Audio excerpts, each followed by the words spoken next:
आज आपण बघणार आहे class 4th chapter number 14 division. त्यातला आपण पार्ट 2 बघत होतो आणि पेज नंबर आहे आपला 82. बघा आता एक्सरसाइजमध्ये काय दिलं आपल्याला, आपण स्पेसिफिक काय करणार आहे तर वर्ड प्रॉब्लेम सॉल्व करणार. आपण डिव्हिजनचे प्रॉब्लेम तर सॉल्व केले, पण आज काय आपण तर वर्ड प्रॉब्लेम सॉल्व करणार. बघा फर्स्ट वर्ड प्रॉब्लेम काय दिलं आपल्याला, if 126 peppermint sweets are divided equally between 9 children and how many sweets will be each children get.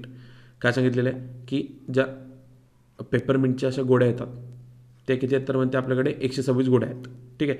आणि 9 आपल्याकडे चिल्ड्रन्स दिलेले आहेत आणि 9 चिल्ड्रन्समध्ये ते इक्वली डिस्ट्रीब्यूट झालं पाहिजे, हे आपल्याला काढायचं आहे. तर आपल्याला 9 चिल्ड्रन्समध्ये किती पेपरमिंटच्या गोड्या जातील हे आपल्या इथे सांगायचं, ठीक आहे. म्हणून काय आपला गिव्हनमध्ये काय येणार तर नंबर्स ऑफ पेपरमिंट स्वीट्स किती आहेत तर आपले 126 आणि नंबर्स ऑफ चिल्ड्रन्स किती आहेत तर आपले टोटल आहेत 9. म्हणून काय करायचं आहे 9 डिवायडेड बाय 126, ठीक आहे. आता 9च्या टेबलमध्ये तर 1 येत नाही, ठीक आहे. म्हणून काय घेतलं आपण तर इथे 0 घेतलेला आहे, ठीक आहे.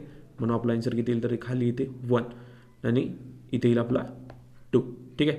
मग आता 9च्या टेबलमध्ये 12 येतो का, किंवा 12पेक्षा लहान संख्या आहे. 9च्या टेबलमध्ये 12 येत नाही, त्याच्यापेक्षा लहान संख्या म्हणजे कोणती होईल तर आपली 9. 9 1 जार 9 घेतलेलं आहे आपण इथे. आता 9मधून 12 गेला आपला आन्सर इथे 3 येतो आणि 6 आपण घेणार आहे इथे खाली. आता 9च्या टेबलमध्ये बघा 36 येते का तर येते. 9 4 जार येतो आपला 36, म्हणजे आपला रिमाइंडर आलेला आहे इथे 0.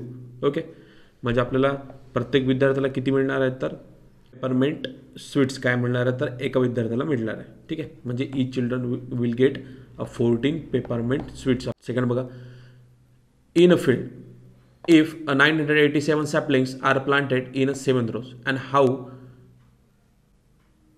with an equal numbers of the seedlings in each row and how many seedlings are planted in each row. बघा काय सांगितलं आपल्याला तर 987 काय म्हटलं तर आपल्याला रोप आहेत, ठीक आहे. आणि ते प्लांटेशन चालू आहे. किती आहेत तर अशा टोटल किती आहेत तर आपल्याकडे 7 रोज दिलेले आहे, ठीक आहे. तर एका रोमध्ये आपल्याला सांगायचं आहे की किती बसणार आहेत, ठीक आहे. हे आपल्या इथं फाइंड आउट करायचं आहे. बघा आता नंबर्स ऑफ सॅपलिंग किती आहेत तर आपले 987 आहेत.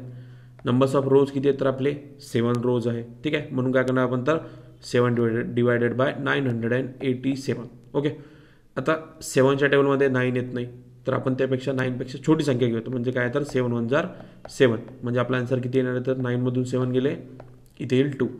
नंतर आपण काय घेणार आहे तर 8 आपण 2च्या साईडने घेतला आहे. आता 7च्या टेबलमध्ये 20 येतो का बघा तर येतो.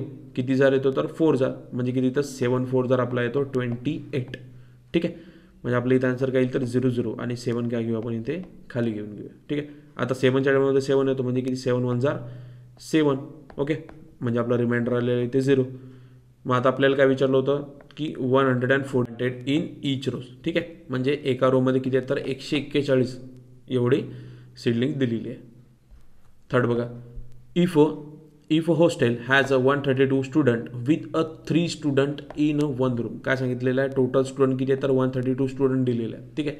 आणि प्रत्येक रूममध्ये 3 स्टुडंट आहेत. तर आपल्याला 132 स्टुडंट जर आपल्याला किती रूममध्ये बसतील हे इथं फाइंड आउट करायचं. ओके, आता number of student in the hostel किती आहेत तर टोटल दिलेलं आहे 132 आणि नंबर्स ऑफ रूम्स किती आहेत तर आपल्या numbers of student in 1 room किती आहेत तर आपले 3 दिलेले आहेत. ओके, म्हणून काय करणार आपण 3 डिवायडेड बाय 132 करणार, ठीक आहे, सिम्पली. आता 3नी आपण 1ला डिवाइड करू शकत नाही, कारण 3च्या टेबलमध्ये फक्त 3 1 जार 3 येतो, म्हणजे आपल्याला काय करायला इथे 0 घ्यावं लागेल, ठीक आहे. 3 येईल आपला 1 आणि 3 घेणार आपण 1च्या साईडने. ओके, आता बघा 3नी आपल्याला 3च्या टेबलमध्ये 13 येत नाही, म्हणून त्यापेक्षा छोटी संख्या कोणती आहे तर आपले 12 घेतलेली आहे. 4 3 जार होईल आपला 12. आता 13मधून 12 गेलं किती येईल तर आपला येईल इथे 1. ओके, आणि 2 घेणार आपण इथे खाली. आता 3च्या टेबलमध्ये 12 येतो, 3 4 जार येतो आपला 12, म्हणजे आपला रिमाइंडर आलेला इथे 0. मग आपल्याला काय तर 44 रूम्स विथ किती आहे तर 3 स्टुडंट इन ईच रोज काय लागतील तर आपल्याला 132 स्टुडंटसाठी तर आपल्याला 44 रूम्स एवढ्या लागतील. फोर्थ बघा, how many bond cubes can be made from the 314 flowers with 8 flowers in each bond cube and how many flowers will be left over. बघा काय सांगितलं आपल्याला तर फुलांचा जो गुच्छ आहे आपल्याकडे किती आहेत तर 340 फुलं दिलेली आहेत म्हणते, ठीक आहे. आणि एका फुलाच्या गुच्छामध्ये 8 फुलं आहेत, तर आपल्याला बघायचं आहे की त्यापासून आपण किती फ्लॉवर बनवू शकतो आणि किती आपल्याकडे शिल्लक राहते. ठीक आहे. नंबर्स ऑफ फ्लॉवर किती तर आपल्या टोटल आहे 340 आणि नंबर्स ऑफ काय तर दिलेले आपल्याला फ्लॉवर्स इच बॉन्क्यूट किती तर आपले 8 दिलेले आहे. म्हणून काय करणार आपण तर इथे 8 डिवायडेड बाय 340. ठीक आहे. आता 8च्या टेबलमध्ये तर 3 येत नाही, त्यापेक्षा लहान संख्या येत नाही, म्हणून काय घेतलं आपण इथे 0 घेतलं. ओके, म्हणजे इथे काय तर आपला 3 येईल आणि 4 त्याच्या साईडने. आता बघा 8च्या टेबलमध्ये एक तर 34 येतो का किंवा त्यापेक्षा लहान संख्या, तर 8च्या टेबलमध्ये 34 तर येत नाही, म्हणून काय घेतलं आपण तर 32 घेतलं आहे. किती जार तर 4 जार. ओके, म्हणजे आपला आन्सर किती येईल तर इथे 0 2 आणि हा 0 आपण इथे खाली घेणार आहे. ओके, आता 8च्या टेबलमध्ये बघा 20 येते का, नाही येत, त्यापेक्षा लहान संख्या कोणती आहे तर आपली 16. 8 2 जार 16, म्हणजे आपला इथं रिमाइंडर किती आलं तर तो आलेला आहे 0.